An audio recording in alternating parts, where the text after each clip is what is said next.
G'day everyone, this is Iynka here. Welcome to Investor Journeys, where we chat with everyday Aussies and seasoned investors about their property journeys, the wins, the stuff ups, and everything in between.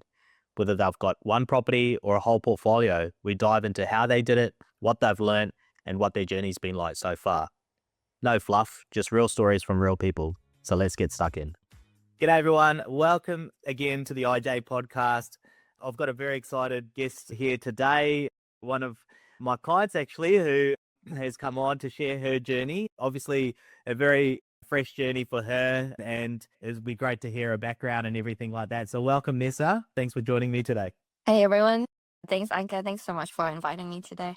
Yeah, no worries. No, I really appreciate it. I mean, we were talking off air that this is your first podcast. Yeah, really glad to have you on, and you can, share your journey. I really appreciate you opening it up. So yeah, I think the first thing is, do you want to tell our listeners about yourself? Where did you grow up? Where do you live now? But yeah, where did you grow up, and sort of what's your background? I grew up in a little country in Southeast Asia called Brunei, next to Malaysia, Indonesia. It's a very small country. It's got 400,000 people, absolute monarchy. So I lived there for 18 years. And then I moved here to Melbourne, and that's where I've been ever since. Yeah, right. So tell me about Brunei. I mean, I've actually been there, although I was on a stopover with my mate. We were going to Sri Lanka and India for traveling and stuff, and we stopped over in Brunei for a night. And yeah, it's quite an interesting place. Obviously, yeah, like you said, it's a monarchy type country, not many people, and it's a Muslim country. Is that right? The main religion is Islam, and the main language is Bahasa Malay. It's kind of like Indonesian, so I can speak it a little bit because that's what they teach everyone in school. And fun fact, there are no taxes. So when I came here, and the whole concept of being taxed or paying taxes every year was completely foreign to me. I didn't know I had to lodge tax for once. So I didn't do that for 3 years, but I wasn't working, so Yeah, that must be quite a foreign concept. Like, why do we have to give money to the government? But yeah, that must have been quite an interesting experience. So you grew up in school there. What was school like there? Was it quite disciplined, or what was it, like the culture there? Oh, it's very different to what I hear school is like here. So over in Brunei, the schooling system I feel like it's quite rigid. There's very little arts or music. It's very much traditional Asian science based. You have to do science. And we sit in the class, and I think here you go to different classes. Like the students actually walk to classes, but over there we sit in one class the entire day and the teachers come to us. So yeah, it was very different. So it was a bit of a culture shock when I did come here, when everyone was telling me about how they were doing theater and arts. Yeah, it's quite a strict country, yeah? Yeah, it is very strict. And Yeah, no alcohol on the streets or anything like that. And I'm assuming like you've got to dress a certain way. Is that right? it's generally frowned upon to dress, let's say, in like short shorts. It's definitely not as open as it is here, but it's again not as strict as, let's say, I don't know, Dubai or UAE or anything like that. It's more of a culture thing than it is like a strict rule. Mm. But yes, definitely very strict ideals. No alcohol at all. It's a dry country, so they don't sell alcohol, cigarettes, nothing of the sort. But a lot of people do go over the border to Malaysia for all of that fun if they were so inclined. So it's nearby, but definitely not in the country. Yeah, I wouldn't want to like just hit, like I was there for a day and I sort of got to understand the situation, but yeah, I wouldn't want to get caught with any of that kind of stuff. I mean, I can imagine the law's been quite strict as well. So Yeah, it is quite strict. There's not a lot in the way of nightlife, for sure, but there's always house parties. So the people who live in Brunei can actually bring back alcohol from Malaysia for personal consumption. But there's a limit to it. I think it's like 2 bottles of wine or a 6 pack. and obviously not in the open. It's got to be in the house. Yeah, it has to be in the house. Very interesting. I mean, yeah, Malaysia's a very different country altogether. So yeah, that's really cool. So what, like, if I can ask, what were your parents doing there? So my dad is an engineer over there, an electrical engineer, and my mom was a secretary, but now she flies back and forth. So she has a couple of jobs in Australia sometimes. But yeah, she's like enjoying her life at the moment. Yeah, so they're still over in Brunei at the moment. Yeah, yeah. So my dad's still in Brunei. He comes over, let's say, every few months or so for like a week. But yeah, he has a company over there. Yeah, cool. And are you only child or you got siblings? I have siblings. I have one sister, one younger sister. Right. Okay. And did you both come over to Australia around the same time? Sort of. Yeah. So I came here first, and she finished high school over in Brunei, and then she came over to join me. What made you choose Australia? Was it your parents or was it yourself that made that decision? We always knew that we wanted to study abroad, but I think back in 2009, it was all quite random actually. We were walking by one of those like migration agent companies over in Brunei, and my dad got to speaking with one of them, and he was talking about how he had residency in Canada and Australia, and how it would be amazing for us to study in either of those countries or both if we could. I think it was skilled immigration list at that time. Electrical engineering was on one of them. He applied, and we all got, yeah, like residency visas to come move over here. So we were very lucky. Very interesting. So yeah, now you've moved over to Australia, trying to get used to the culture, probably seeing seeing a lot more drinks around or, different types of, I suppose, atmosphere and personalities and all that kind of thing. So what was your like first impressions of that? And that was back in Melbourne. You went straight to Melbourne? Yeah, I went straight to Melbourne because I got a place at the University of Melbourne. So Oh I yeah. went straight there right after high school.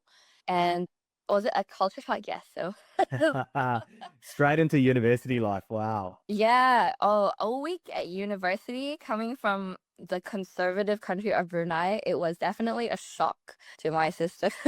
So you're at University of Melbourne. I actually know University of Melbourne quite. When I was an engineer, I did a lot of work next door at Trinity College, and also at University of Melbourne actually, in some of the departments there. So yeah, I do know that campus, quite well. It's quite big, obviously, being University of Melbourne. But so you studied there, and then you've come out of there. Now you're working at the moment.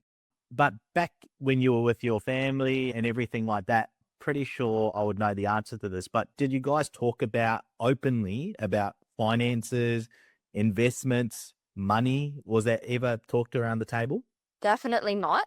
I feel this is probably, and I might be wrong, like widespread as well among conservative Asian culture is that talking about money is a bit of a taboo. So no, there was never any talk about money or any open talk about money except for you must save money. So it was a bit frustrating because I feel like there's a lot of things that I know now that I wish I knew when I was younger. And it's definitely a lot easier now to access that information with, the tools that we have, like ChatGPT, the internet. But back then, I didn't really have access to the internet, and it was just, you have to save. That's it. And when you say you wish you knew something like the things you know now, is that about investment generally? Yeah, Yeah. exactly. Like the things that I could do with the money that I saved, because I did follow that advice, right? I saved, and I'm like, well, now what? What do I do with all this money?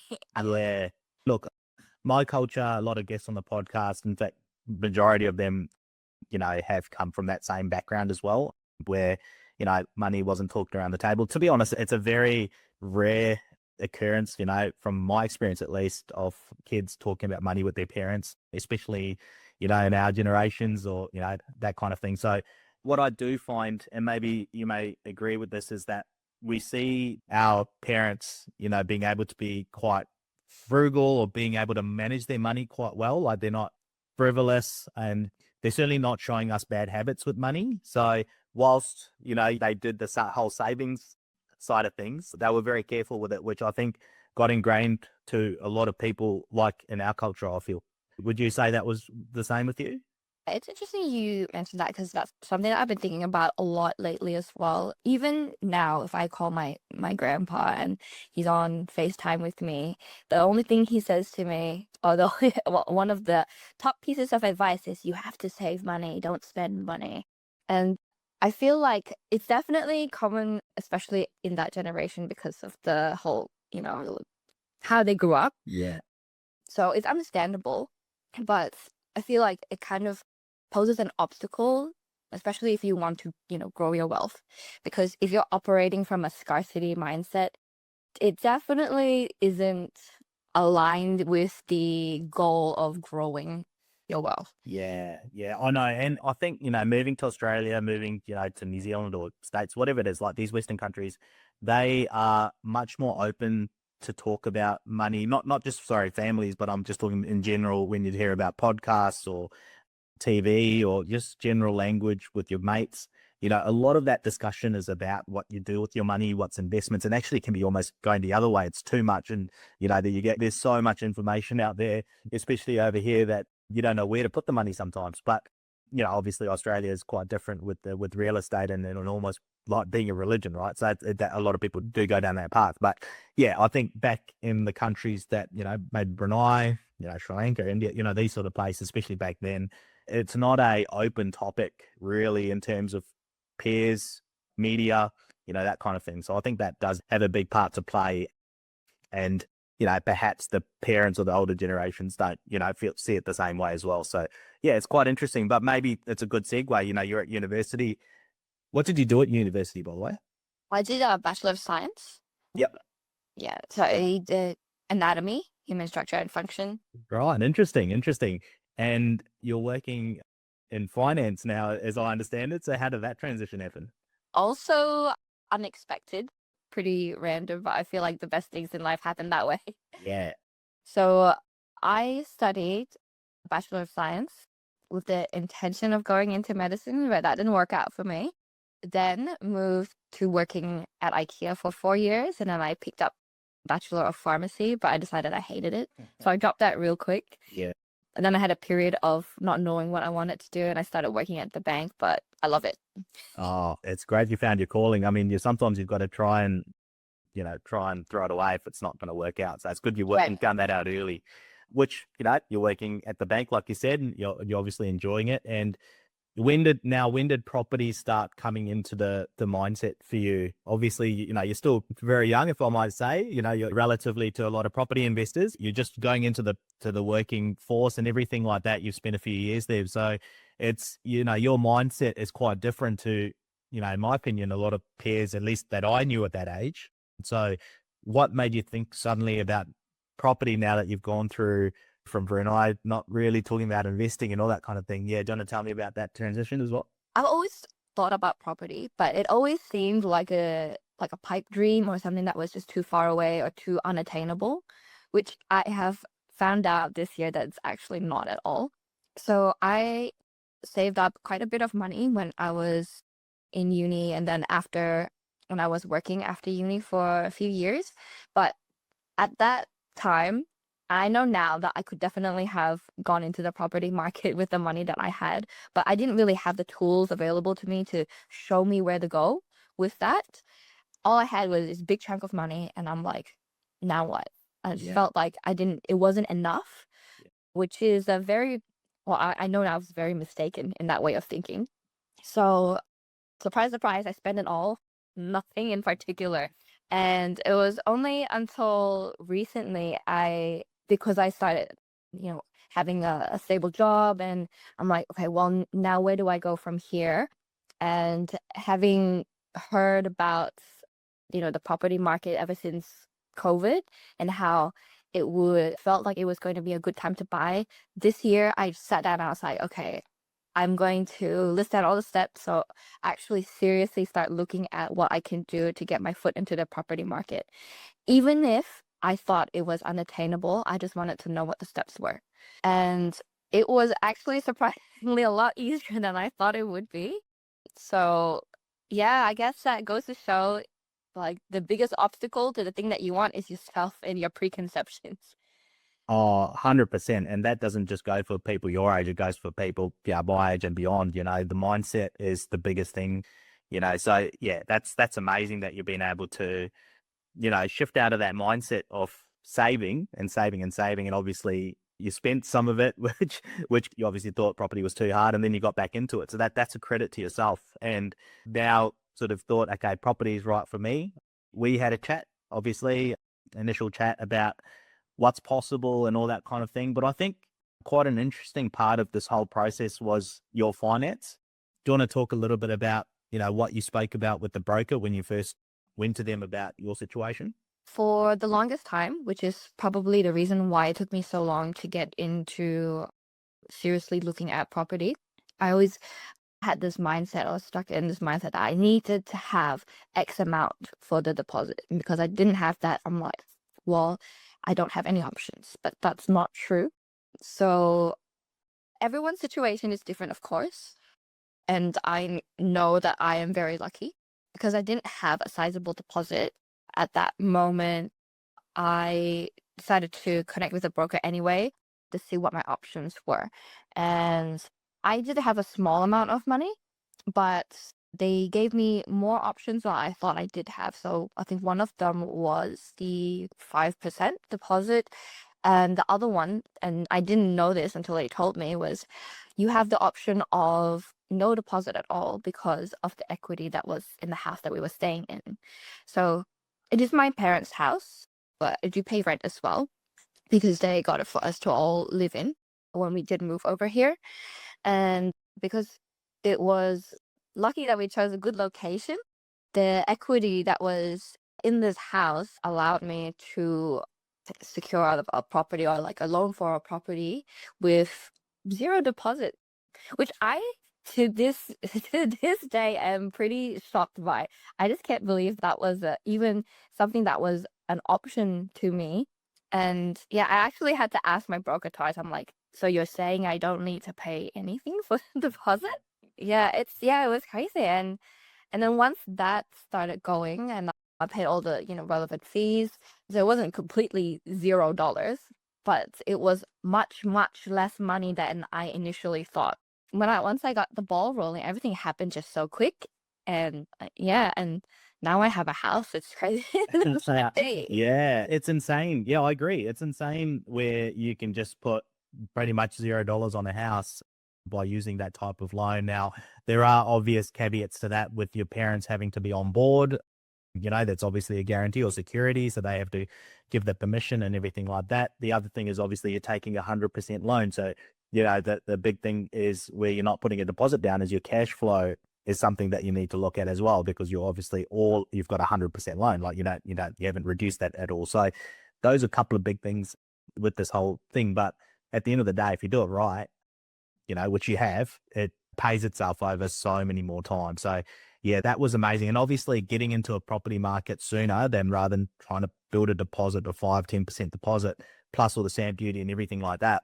Yeah, it got you in the market where you may not have if you did save that much. So, by the time you did save that much, right? So it's a really cool feature that banks do, or lenders. And I think it shows their confidence in the property market by being able to secure against another home and understanding that, that will very unlikely go down anytime soon, especially over the long term. So yeah, that was a really cool way to get into the property. So yeah, do you want to tell us about our conversations at the start once you found that out? Oh, yes. So once I did find that out, I was actually in the process of finding it out while I had to look for a property too because I didn't know it was so close because I thought it'd take a couple of months. So once I got into a chat with my brokers and they would say, "Have you looked at a property yet?" I'm like, "No, I haven't." I actually haven't. I thought this was all just a concept to be talked about. And then I actually thought, oh, actually maybe I do need to have something to buy with this loan that seems to be very close to me having. So I looked at a few properties and I tried to use ChatGPT to see, oh, where should I buy? Because the ocean of information is just so overwhelming. And I knew that this wasn't a game. It was definitely real money that I had to pay back because I work in the bank and I worked in financial assist and I knew that was real consequences to loans. And I knew I had this one chance to get my foot in the door and I wanted to do it right. And I knew because I didn't have any experience whatsoever that the chances of me doing something wrong were very high. So I decided to get some help and that's where you came in and I'm so thankful. And when we had our chats, I was a bit hesitant in the beginning because again, this is my first time ever going into like the property market. So Yeah, it is overwhelming. It's the information. Obviously, you've got to pay some fees and get into the market. And yeah, it's all hinging on the right decision based on the one opportunity that you've got, at least for now. And you obviously got your parents' security against it too. So you don't want to stuff that up too. So I completely get it at the end of the day. Yeah. And we obviously had a chat initially. So I really appreciate you reaching out. I think the budget was roughly about max around the 450 mark. So yeah, we were looking, at the start, I was looking in certain areas that budget aligned, with all our research that we do, that aligns with that budget. And I didn't have the location we actually ended up with in mind because those prices had already accelerated quite a bit at that 450 mark. But I actually got this one opportunity where I saw, wow, that's an amazing opportunity. I sent it to you. I said, Nessa, we need to jump on this. What do you think? Here's the video. Needs a bit of work, but there's certain things that we can negotiate on. And that property was actually in Townsville, wasn't it? Yeah, yeah, it was. I had heard about it, and I had heard about how good it was even from last year. So I was also pretty shocked that the property that you presented was in Townsville because I was like, oh, that ship has sailed. Yeah. So did I. Look, we always keep a tab on it because we have invested in the past before for our clients. But this property we got for 440, and already the estimate was 470, and we got that off market, and it was actually managed by regional housing. So the regional housing tenants were there, and they hadn't really looked after the property that well, right? One of the big ticket items was that they would actually rectify all the repairs, actually replace the carpets, do the painting, look after the lawns, everything, basically bring it back to really, really good condition, even at that price. So that was just unbelievable purchase. It took a while for them to fix all the things, wasn't there? And we had to delay settlement for some time.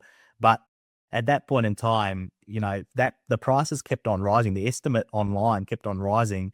Whereas, eventually when it settled, it was worth 510K and you'd bought it at Yeah. 40. So you'd already made $70,000. It's just, yeah, insane. And yeah, so happy for you that you were able to get the right property that, you were so nervous about it at the beginning, weren't you? Yeah, I just knew that there was something better, but I just didn't know how or like where to find that. So the initial investment that I already put in, which my parents were so hesitant about, so I'm like, look, it's already paid itself off. Oh, amazing. What did they say? Did you talk to them about it at all? Yeah, I told them the updates and I think they're happy about it. And on the property dashboard, I can see the estimated value and it already tells me like how much it's gone up by. And it's crazy to think that I only settled on this property little over 2 weeks ago. And Yeah, yeah, I just like couldn't have imagined like me in this position at the beginning of this year. that's right. Unbelievable. And you've already got a tenant in there as well, as I understand it. Yeah, yeah. So the tenant has signed the agreement and it'll be in before the end of the month. So you've got now a tenant in there. You've got obviously a great property. So now you can sort of just relax and let that, that grow over time. And I think you've obviously put your money in the right place. And yeah, fantastic. I'm just really happy for you. Yeah, thanks, Iynka, and thank you too for helping me find this property. I wouldn't have even known about any of this. So like very grateful to you and your help. Yeah, not a problem. And obviously credit to your broker as well, who were able to give you those options as well. I just think it's really inspiring for, someone who's, just essentially, they've gone into the workforce and, for a few years and now have got their property, just shows that you don't have to wait till you're 45, 50 on double incomes to get properties these days. You can get into the market. Obviously the market's always shifting and rising. And I'm really excited to see how this one goes for you and see what's in the future for you as well. Oh yeah, definitely. Me too. It's like made me so hopeful, honestly, and like really helped me change my perspective. I mean, it was already changing from the beginning, but it's like just goes to show that things are so much closer than you think that they are. So just don't cut yourself down before like, you even try looking. I feel like a lot of people are stuck in that mindset, like, oh, I can't do that. Like, you must be joking. Like, I don't even have that money. Do you think I have that money? But the fact is that if you actually look, then you probably do have enough. Yeah, I think if you talk to the right people, I think that's the key, isn't it? And you may not have options, like that's fine at the end of the day, but as long as you inquire and ask the right questions, I think you'll know the situation of what you need to aim for. No, very sage advice, and you've got a very good head on your shoulders. You asked all the right questions during this process, and yeah, we'll obviously keep in touch with this journey and see what's in the future for you. And you've got a lot of time ahead of you, and I'm sure you're going to do really well. So yeah, congratulations. And I Thank think you. that's a great way to wrap up the conversation. Awesome. Thank you. No, no worries, Nessa. Thanks for coming on. And thanks, guys, for tuning in. We'll catch you on the next one. Hey, guys, thanks for tuning in. If you enjoyed the chat, feel free to drop us a rating on Spotify or wherever you listen. It helps us reach more listeners to help them with their journey. Catch you in the next episode.